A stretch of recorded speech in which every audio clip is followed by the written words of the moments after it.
ఒక కుక్కర్ పెట్టుకునేసి అందులో ఒక 2 స్పూన్ల ఆయిల్ వేసుకుందాం అండి.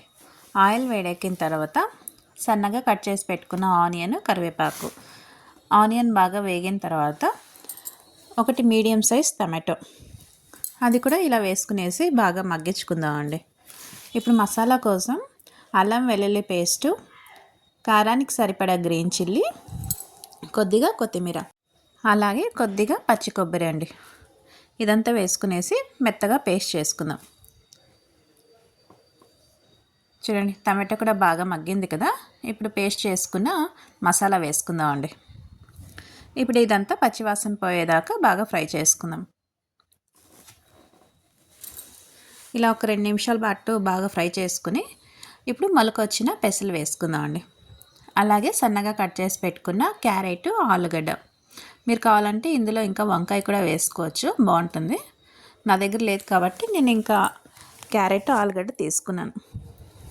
ఇలా అంతా ఒకసారి బాగా ఫ్రై చేసుకునేసి రుచికి సరిపడా సాల్టు,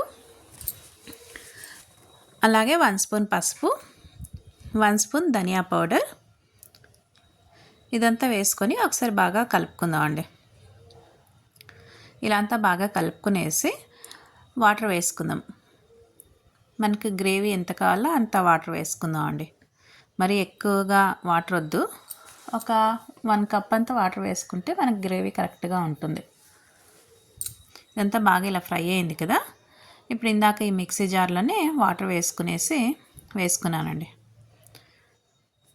నేను దీనికి ఒక 3 గ్లాసులని వాటర్ వేసింటాను, అంటే టీ కప్తో ఒక 3 గ్లాసులు వాటర్ వేసింటాను. 2 విజిల్ వేసుకున్నానండి. చూడండి, 2 విజిల్కి కర్రీ అంతా బాగా ఉడికిపోయింది కదా.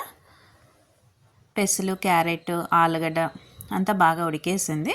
ఇప్పుడు ఒక సర్వింగ్ బౌల్లో తీసుకుందాం. ఈ కర్రీ మనకి ముద్దకి, చపాతీకి, రోటీకి, వైట్ రైస్కి చాలా బాగుంటుందండి కాంబినేషన్.